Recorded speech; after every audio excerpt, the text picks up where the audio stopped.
வணக்கம் மக்களே, நான் உங்கள் நீலகிரியின் சமையல்காரன். இன்றைக்கி நம்ம பார்க்க போகிற மெனு என்ன அப்படின்னா ஆனியன் பக்கோடா. மழை டைம் ஸ்டார்ட் ஆகிடுச்சு, ஈவினிங் குளிரும். குழந்தைங்களும் பெரியவங்களும் ஏதாவது ஸ்நாக்ஸ் பண்ணி கொடுங்கன்னு உங்கள் வீட்டில் கேட்குறப்ப நீங்கள் இந்த ஆனியன் பக்கோடாவை பண்ணி கொடுங்க. சாப்பிட்ற குழந்தைங்க ரொம்ப சந்தோஷப்படுவாங்க.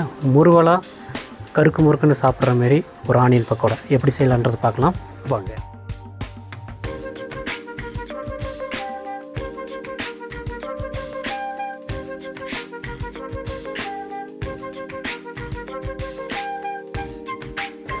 வாங்க நண்பர்களே, இந்த ஆனியன் பக்கோடா செய்கிறதுக்கு என்னென்ன பொருள் தேவைங்கிறத பார்த்துடலாம்.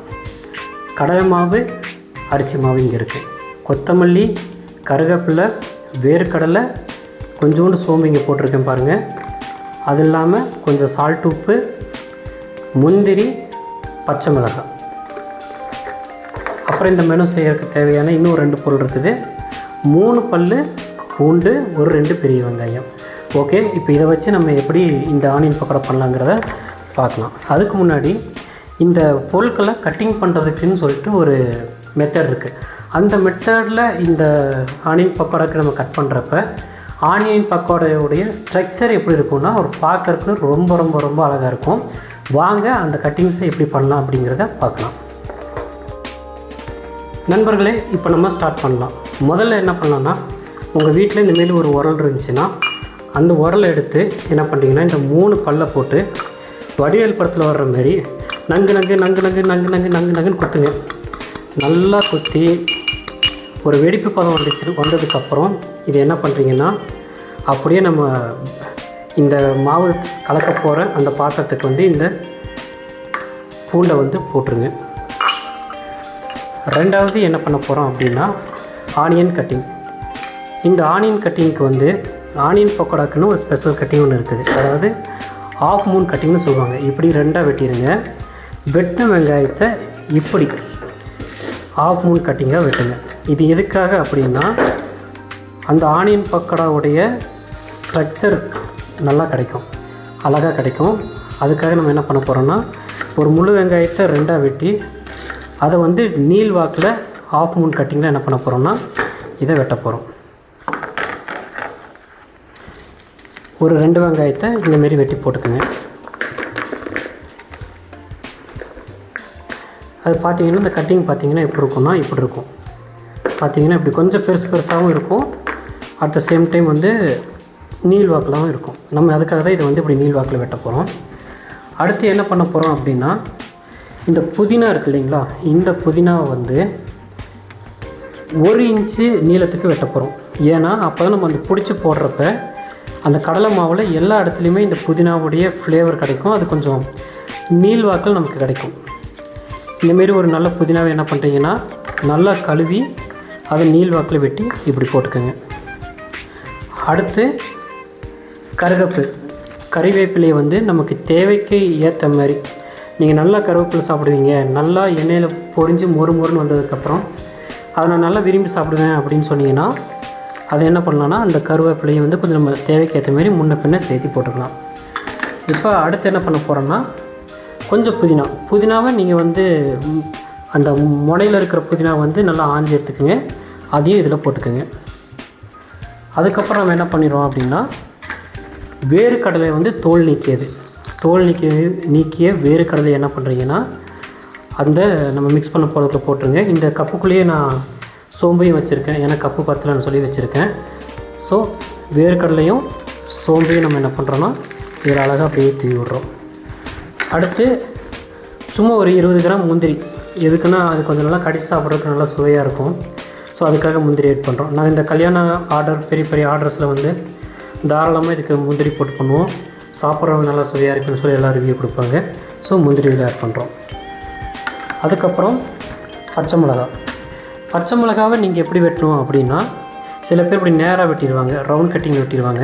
ஆனால் நம்ம எப்படி வெட்டுறோன்னா கொஞ்சம் நீளமாக வெட்டுறோம். ஏன்னா அந்த ஆனியன் பக்கோடாவில் கொஞ்சம் நீளமாக இருந்துச்சுன்னா எப்படி இருக்கும்னா, அது சாப்பிட்றதுக்கு கொஞ்சம் நல்லா சுவையாகவும் இருக்கும், நல்லா கொஞ்சம் காரம் ஏறும்.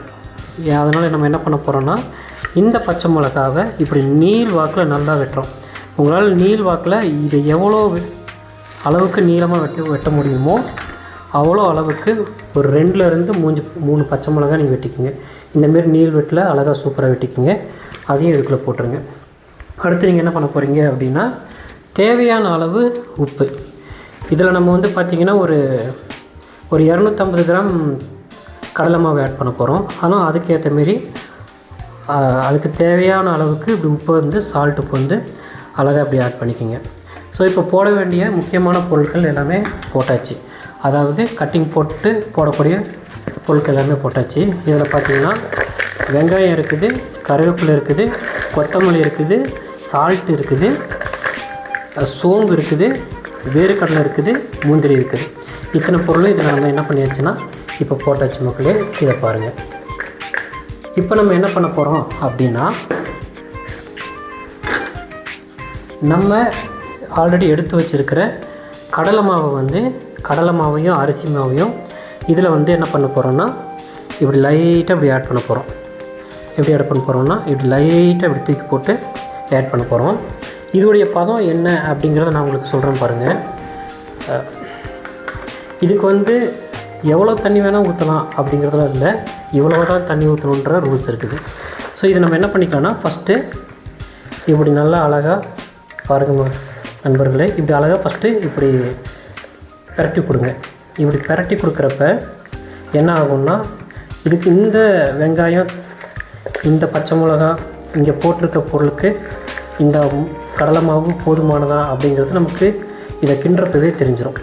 இப்போ என்ன பண்ணலாம் அப்படின்னா லைட்டாக தண்ணியை கையில் ஊற்றி இப்படி மேலே போடுறோம். லைட்டாக ஊற்றுறோம், ஜாஸ்தி ஊற்றக்கூடாது. லைட்டாக ஊற்றி என்ன பண்ண போகிறோன்னா இந்த கலவையை அழகாக கலக்கி கொடுக்குறோம். இதில் நீங்கள் கலக்கி கொடுக்குறப்போ ஒரு விஷயத்தை நல்லா ஞாபகம் வச்சுக்கோங்க. வெங்காயத்தில் கடலை மாவு பட்டை மாதிரியும் இருக்கணும், படாத மாதிரியும் இருக்கணும். அதேமாரி நம்ம இங்கே போட்டிருக்க பொருள் ஒவ்வொரு பொருளும் இருக்குது இல்லைங்களா, அதில் வந்து கடலை மாவு பட்டை மாதிரியும் இருக்கணும், படாத மாதிரியும் இருக்கணும். அப்படி பண்ணுறப்போ தான் இது என்ன ஆகும்னா நல்லா கிறிஸ்பியாக எம்மியாக இருக்கும். இப்போ இதில் தேவைக்கு அதிகமான கடலை மாவோ அரிசி மாவோ நீங்கள் போட்டுட்டிங்கன்னா என்ன நடக்கும் அப்படின்னா நம்ம பஜ்ஜிக்கு யூஸ் பண்ணுற மாரி பேட்டர் ரெடி ஆகிடும். இப்போ நம்ம போட்டுட்டு கடலை மாவு அரிசி மாவு இதெல்லாம் இருக்குது இல்லைங்களா, இதெல்லாம் இந்த என்ன ஆயிரும்னா நம்ம பஜ்ஜி பதத்துக்கு எப்படி நம்ம மாவு போட்டு பிணைஞ்சு வைப்போமோ அந்தமாரி பிணைஞ்சு ஆகி போயிடும். அதனால் அது என்ன ஆயிரும்னா கடைசியில் வெங்காய பஜ்ஜி அப்படின்னு சொல்லி கான்செப்டே இல்லாத கான்செப்டில் மெனுவாக ரெடி ஆகிரும். நம்ம தலையை சொரிஞ்சிட்டு உட்காந்துருக்க மாதிரி ஆகிரும். அதனால் வந்து இப்படி போதுமான அளவு இங்கே பட்டை மாரியும் இருக்கணும், அட் த சேம் டைம் படாத மாரியும் இருக்கணும். இந்த மாரி வந்து என்ன பண்ணிக்கிங்கன்னா நீங்கள் பிரட்டிக்குங்க. இதில் வந்து தேவைக்கு அளவான தண்ணி மட்டும் நீங்கள் ஊற்றினா போதும். உங்களுக்கு தேவைப்படும் பட்சத்தில் பெருங்காயத்தூள் வந்து ஆட் பண்ணிக்கோங்க. வாங்க இதோடைய அடுத்த ப்ராசஸ் என்னன்றதை நம்ம பார்க்கலாம். நண்பர்களே, இப்போ என்ன பண்ணலாம் அப்படின்னா ஒரு 3/4 லிட்டர் கோல்டு வின்னர் ஊற்றி கேஸை ஆன் பண்ணலாம். கேஸை ஆன் பண்ணி நம்ம என்ன பண்ணலாம்னா இது கொஞ்சம் சூடாகிற அளவுக்கு வெயிட் பண்ணலாம். அதுக்கு முன்னாடி ஒரு சின்ன இன்ஸ்ட்ரக்ஷன் என்ன அப்படின்னா இந்த ஆயில் இப்போ சூடாகிட்ருக்கும். இந்த ஆயில் சூடாகிட்ருக்கும் பொழுது நம்ம எப்போ இந்த ஆனியன் பக்கோடாவை போட்டால் அந்த கிறிஸ்பி பதம் கிடைக்கும் அப்படிங்கிறது நமக்கு தெரிஞ்சிருக்கணும். ஏன் அப்படின்னா ஆயில் சூடாகிறதுக்கு முன்னாடி நீங்கள் போட்டிங்கன்னா கடலை மாவு போய் அடியில் உட்காந்துரும். ஆயில் நல்லா ஓவர் ஹீட் ஆனதுக்கப்புறம் நீங்கள் வந்து இந்த கடலை மாவு உள்ளே போட்டிங்கன்னா வேகிறதுக்கு முன்னாடியே கருகிடும். நம்ம என்ன பண்ணிடுவோம்னா மேலே கருகிருச்சு அப்போ உள்ளே நல்லா வெந்திருக்குன்னு சொல்லி எடுத்து வெளியே போட்டோங்க. எடுத்து வாயில் சாப்பிடும் போதே கடையிலேயே தெரிஞ்சிடும் வெளியே தான் கருகிறதுக்கு உள்ளே பச்சை மாவாக கிடக்குங்கிறது தெரிஞ்சிடும். ஸோ அதுக்கு நம்ம வந்து ஒரு சின்ன ஐடியா இருக்குது. என்ன ஐடியா அப்படின்னா ஒரு கருகப்பில் நீங்கள் போட்டு வச்சுருக்க கலவையிலேயே ஒரு கருகப்பில் எடுத்து இப்படி போட்டிங்கன்னா நல்லா சர்ருன்னு பொரியணும். அதாவது நின்று பொரியக்கூடாது, நல்ல வேகமாக பொரியணும். இப்போ பார்த்திங்கன்னா அந்த நல்லா பொரியிற அந்த இது வந்துருச்சு. இந்த டைமில் தான் நம்ம என்ன பண்ணோம் அப்படின்னா லைட்டாக வாட்டர் தொட்டுக்குங்க. தொட்டுட்டு என்ன பண்ணுறீங்கன்னா நீங்கள் பிரட்டி வச்சுருக்கிற இந்த கடலை மாவு இதை வந்து அப்படியே போட்டிங்கன்னா அப்படியே என்ன ஆகும்னா இப்போ பொரிய ஆரம்பிக்கும். நீங்கள் பார்த்தோன்னே தெரியுதுங்களா, அப்படி போட்ட உடனே என்ன ஆகுது அப்படின்னா அப்படி நல்லா பொரிய ஆரம்பிக்குது. இதுதான் வந்து கடலை மாவு போடுற ஆயில் ஹீட்டு. இந்த ஹீட்டில் நீங்கள் போட்டிங்கன்னா இது எப்படி இருக்கும் அப்படின்னா நல்லா அந்த கிறிஸ்பி வந்து கிடைக்கும், ஓவர் குக் ஆகாது, அதேமாரி வேகாமலும் இருக்காது. இப்போ நீங்கள் என்ன பண்ணலான்னா இதை ஒரு 2 நிமிஷம் அல்லது ஒரு 30 செகண்ட் அல்லது 1 நிமிஷம் இதை டிஸ்டர்ப் பண்ணக்கூடாது. ஏன்னா மாவு உள்ளே போடும்போது அது பச்சை மாவு தான். ஆயிலில் வந்து கொஞ்சம் லைட்டாக ஃப்ரை ஆகும்போது தான் என்ன ஆகும் அப்படின்னா அந்த மாவுடைய ஸ்ட்ரக்சர் கொஞ்சம் ஆயிலில் ஃப்ரை ஆகிட்டு கொஞ்சம் கடினத்தன்மையாகும், அதாவது டைட் ஆகும். அப்போ நம்ம கரண்டி போட்டு இதை முன்ன பின்ன திருப்புறப்ப என்ன ஆகும்னா உள்ளே இருக்கிற கடலை மாவு வந்து உடையாது. இப்போ நம்ம போட்டோம்னா கண்டிப்பாக உடஞ்சிரும்.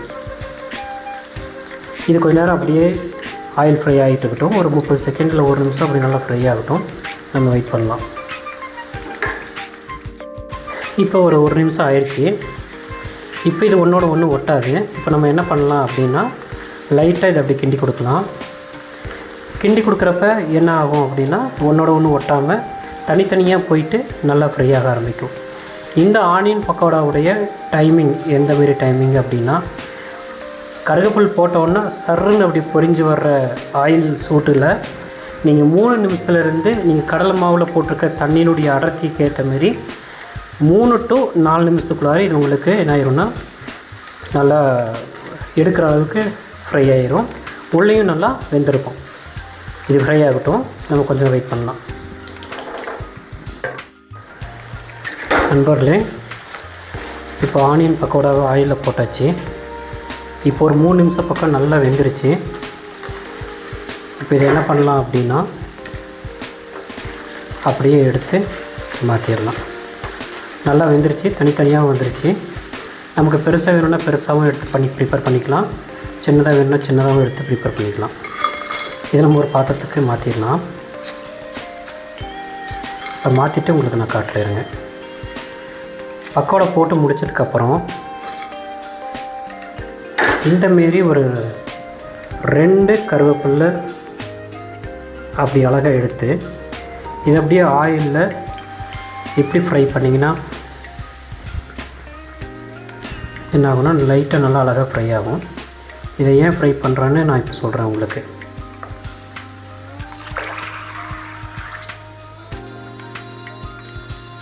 இது நல்லா ஃப்ரை ஆகிடுச்சு. இது ஒரு ஓரத்தில் எடுத்து வச்சுக்கலாம். கேஸ் ஆஃப் பண்ணிடலாம். நண்பர்களே, இங்கே நல்லா பாருங்கள், இந்த ஆனியன் பக்கோடாவுடைய பதம் என்ன அப்படிங்கிறத காட்டுறேன். ஒரு சத்தம் வரும் பாருங்கள். இந்த சத்தம் விஜய் படத்தில் சொல்கிற மாதிரி அந்த சத்தம் இந்த சத்தம் தான். பார்த்துக்கோங்க. இப்போ சுவையான ஆனியன் பக்கோடா ரெடி ஆயிடுச்சு. இதை வாங்க பிளேட்டிங் பண்ணிக்கலாம். அது கூட இந்த 2 கருவேப்பிலை எதுக்காக ஃப்ரை பண்ணுங்கிறதையும் நான் சொல்கிறேன். வாங்க. நான் ஃபஸ்ட்டு உங்கள்கிட்ட சொல்லியிருப்பேன், புதினா, கொத்தமல்லி, வெங்காயம் இதெல்லாம் நீள்வட்டில் ஏன் போடணும் அப்படின்னு சொல்லிட்டு. இப்போ அதை காட்டுறேன் பாருங்கள். இது ஒரு ஆனியன் பக்கோடா. இதில் பாருங்கள், அந்த கருவேப்பிலை, கொத்தமல்லி, ஆனியன் எல்லாமே என்ன இருக்குது அப்படின்னா மிக்ஸ் ஆகிருக்குது. அதேமாரி பாருங்கள், இது அப்படி இருக்குது. இதை அப்படி அப்படி சாப்பிடும்போது அந்த சத்தம் வரும் பார்த்தீங்களா. நல்லா இது வந்து எப்படி இருக்குன்னா நல்லா கிறிஸ்பியாக எம்மியாக சாப்பிட்றப்ப அவ்வளோ சுவையாக இருக்கும். இதை நீங்கள் வந்து ஜம்முன்னு ஒரு இஞ்சி காப்பியோ அல்லது டீயோ நீங்கள் போட்டு சாப்பிட்றப்ப இதை ரொம்ப அட்டகாசமாக இருக்கும். கடைசியாக சொன்னேன் இல்லைங்களா, ஒரு 2 கருவேப்பிலை எதுக்கு ஒருத்தன்ட்டு, அதை கடைசியில் இப்படி அழகாக எடுத்து வச்சிட்டிங்கன்னா சுவையான ஆனியன் பக்கோடா தயார். இதை நீங்கள் உங்கள் குழந்தைங்களுக்கும் வீட்டில் இருக்க பெரியவங்களுக்கும் ஈவினிங் ஸ்நாக்ஸாக நீங்கள் பண்ணி கொடுக்குறப்ப ரொம்ப அட்டகாசமாக இருக்கும். நீங்கள் எல்லாமே வீட்டில் ட்ரை பண்ணுங்கள். ட்ரை பண்ணி பார்த்துட்டு இதோடைய டேஸ்ட்டும் இதோடைய சுவை எப்படி இருந்துச்சுங்கிறத எனக்கு கமெண்டில் சொல்லுங்கள். நன்றி மக்களே.